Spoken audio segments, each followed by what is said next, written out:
Hey skiers, Emily from skiessentials.com. Welcome to our 2023 ski test. I have here in front of me the Blizzard Phoenix R14 Pro. This ski is a serious front side on-piste performance focused ski. It is a very powerful, stiff ski, great for anyone who really almost has a racing background and is looking to make really strong slalom style turns.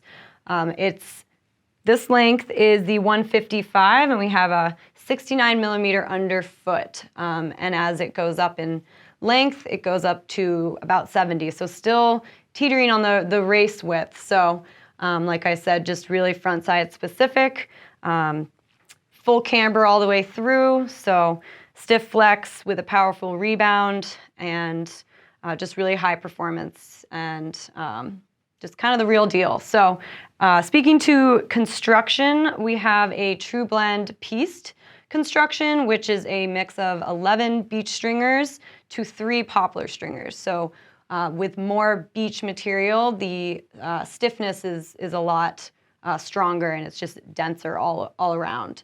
So we also have 2 sheets of metal in here, which, as we know, takes the stiffness and the stability and power of the whole ski one step further as well. And then what these skis have, which is pretty unique, is something called active armor, active carbon armor. So as you can see here, it has these kind of floating carbon rods that slide to kind of control and mediate the flex. So when you press into the ski and you're flexing from underfoot, it kind of just moderates it and really just keeps everything precise to give you ultimate control.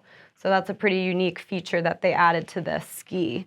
As you can see here, like I said, it's full camber, but unlike some of the other models with the full sidewalls that kind of end closer to the tips and then tapers off, this kind of is throughout the entire, well, it definitely is throughout the entire ski from tip to tail. So full camber profile, which, as we know, just long effective edge, really just gives you that precise edge hold and grip. We also have a pretty short turning radius for those slalom style turns, and all around the ski is strong with the combination of materials and the active armor. So it's just a really sturdy, strong ski, and I would say it's definitely geared towards advanced skiers or even former racers who are looking for that stiffness and that ultra responsive behavior out of the ski. So definitely recommend checking this ski out on skiessentials.com, and we'll see you on the slopes. Bye.